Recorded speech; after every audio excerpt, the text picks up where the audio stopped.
It all comes down to this question. What authority does the Bible give government? That's the question. Greetings, ladies and gentlemen, boys and girls. Welcome to the Brian Dainsberg podcast, Christian Living in a Complicated World. I'm your host, Brian Dainsberg, lead pastor of Alliance Bible Church, and today we are delving into the subject of Christian nationalism. Throughout the 24-25 school year, I'm taking time to answer questions that were submitted over the summer of 24. And so these episodes, Q&A, are all about addressing questions that listeners have asked. And there were a number of folks who asked questions on the topic of Christian nationalism. There's been a lot of discussion surrounding this over the recent years, and as I have dabbled in this world, I've discovered how much I don't know about it. It is massive. This field of study is, whatever you think it is, it's bigger. It's bigger. There is a convergence of theology, history, anthropology, political theology that combines to create an enormous world of thought that becomes exceedingly difficult to wrap your head around it. So what I'm going to offer today are reflections on Christian nationalism as I understand the debate today. And I'm trying to couch this in ways that are very, very easy for us to understand, because frankly, that's where I'm at. That's the level I'm at with this. There's some incredibly academic work out there that's really difficult to wrap your head around. But I'm going to try to just make this as simple as possible. And I'm framing this, again, as I understand the debate today. One reason the Christian nationalism debate is so difficult to understand is that there is no agreed upon definition of it. Okay, so whatever definition you have, there are others. And that's important for I think listeners to understand. There's no agreed upon definition of it. So it's another classic case of what do you mean by that?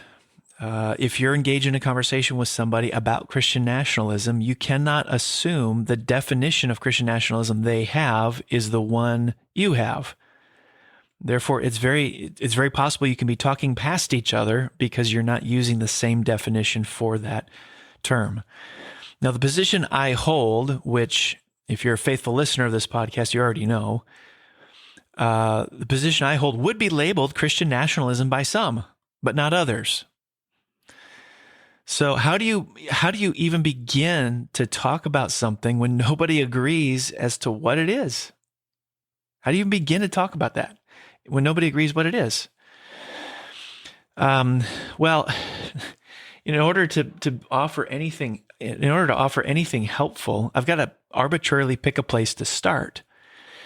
And so I'm going to start with Stephen Wolfe's very popular book, The Case for Christian Nationalism.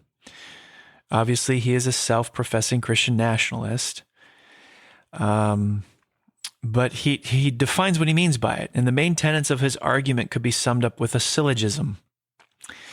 Here it is. Government has a duty to promote true religion. Christianity is true religion.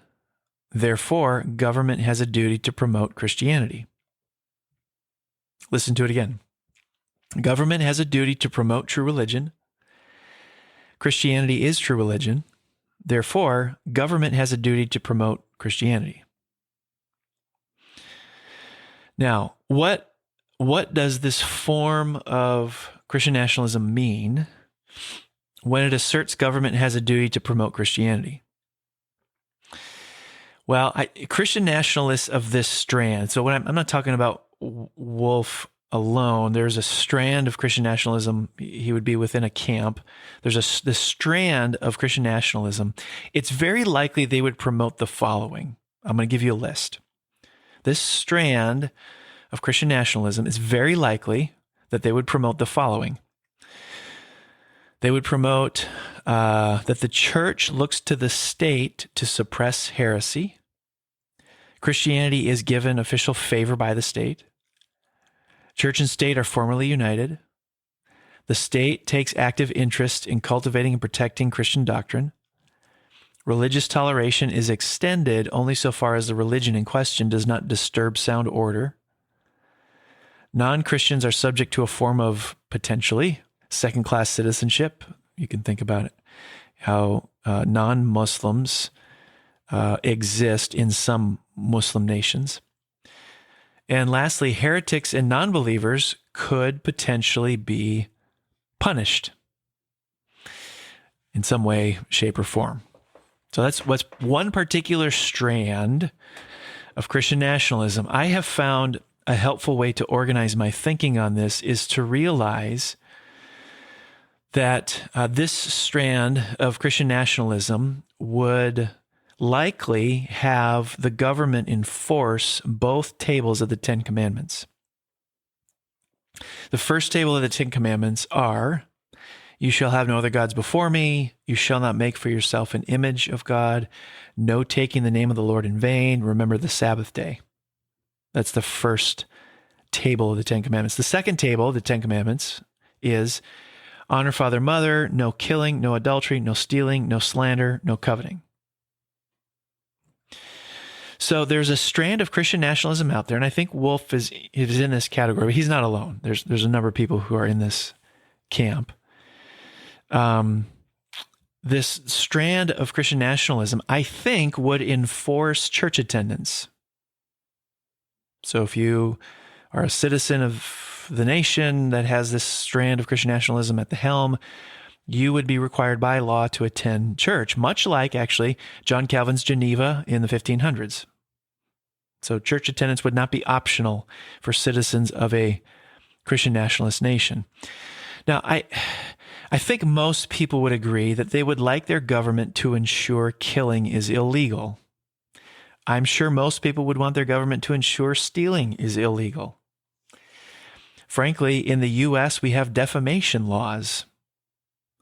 Okay, so to some degree, we want slander, bearing false witness against your neighbor, to be illegal.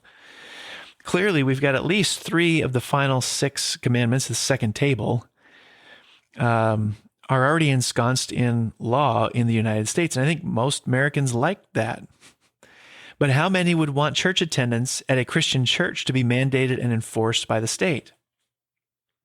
Now, of course, it's not about what we want. What we want isn't the judge and jury of what's right. But, and here is the key question, and at this point, at this juncture, this is the question that I think everybody has to wrestle with. The question is this: what authority does the Bible give to government? What authority does the Bible give to government? I think this is the linchpin of the whole conversation. What authority does the Bible give to government?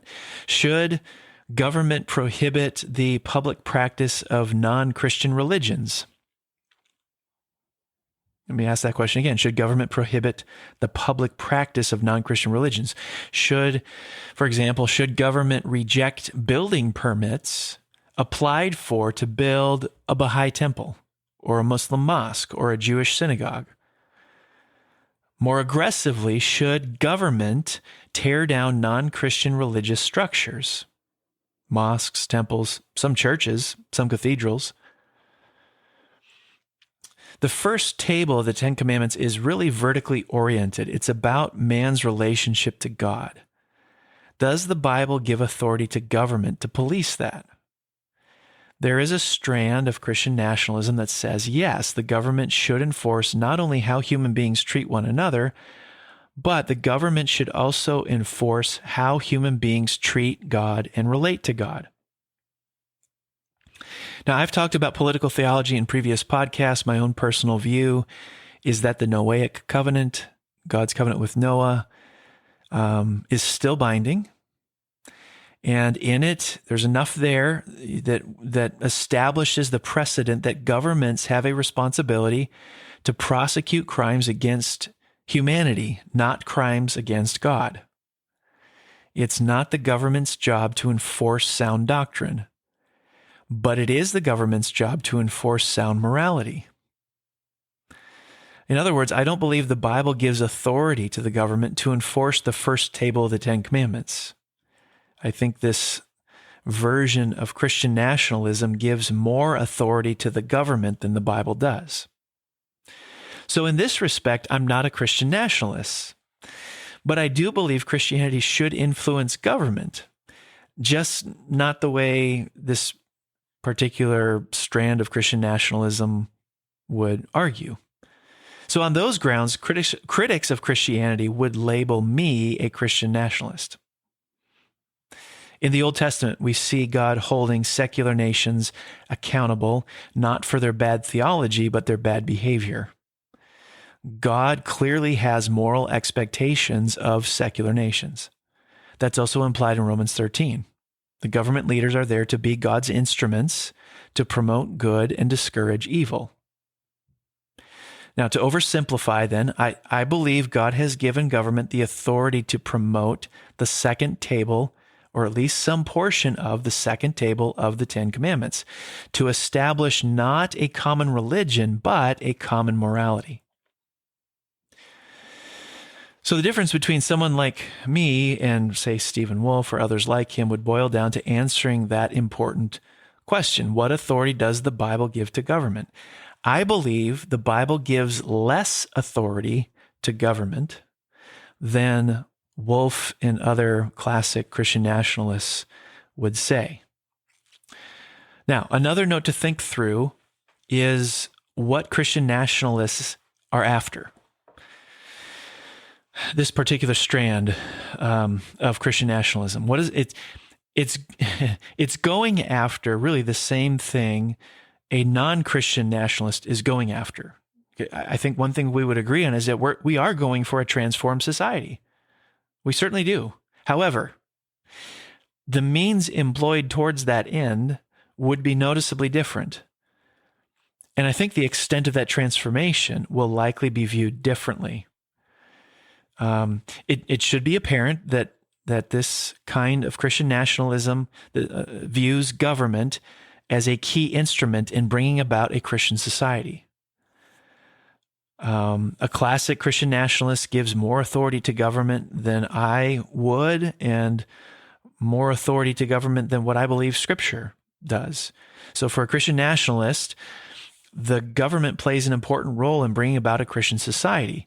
Now, just speaking practically, it's difficult to imagine a scenario in which that isn't produced through governmental coercion if the right worship of God is being enforced by the state. But if coercion is the method that brings about transformation in a society, what sort of transformation has really happened? Now, just as a quick but related aside, I think many Christian nationalists will be postmillennialists. Postmillennialism is the view that, based on Revelation 21-6, it's the view that society will progressively get more and more Christianized. We will see righteousness and justice grow in their influence in the world until a golden age of Christianity is ushered in. I don't hold to that view because I don't think that's what that text is teaching, but some people do. But I wonder, when Christian nationalists paint a vision of what the nation could be, do they celebrate too much, quote unquote, fake change? Governmental coercion, even if it comes from a Christian government, isn't changing one's internal attitude towards the Lord. This is what the Old Testament law was unable to do.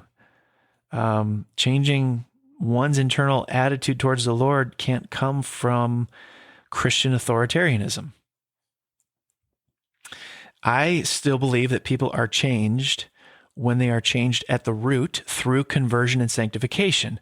Now, to be fair, I don't think Christian nationalists would disagree with that, but I would surmise they would say that internal change is made more likely by an external environment that is an ally to the Christian mission of conversion and sanctification. Okay, let me review this. Let me try to wrap a bow around this. The key question one has to wrestle with when thinking through Christian nationalism is this question: what authority has the Bible given to government? You've got to start there. My view is the Bible gives government less authority than Christian nationalists would say. I think Government has a responsibility to establish a common morality that allows differing religious convictions to coexist without threats to body or property. But I stop short of saying the government has a responsibility to hitch their loyalties to the Christian church and work to enforce the first table of the Ten Commandments. I don't believe that is the government's jurisdiction. And so my view would necessarily create the conditions for the coexistence of many religions within a geopolitical nation. It's not the job of government to enforce sound biblical doctrine. I think the Lord has given the church that authority, not government.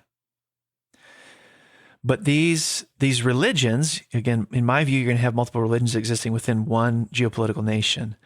But these religions need to practice their religion in ways that do not bring harm to the body or property of others. This is where I believe the government does have a responsibility to uphold a common morality.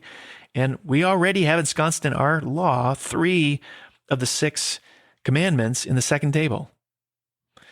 So I think it is the government's job to uphold a common morality. In this respect, the government has an obligation to establish that. And what happens then is it allows the flourishing of its citizenry regardless of the religion they practice.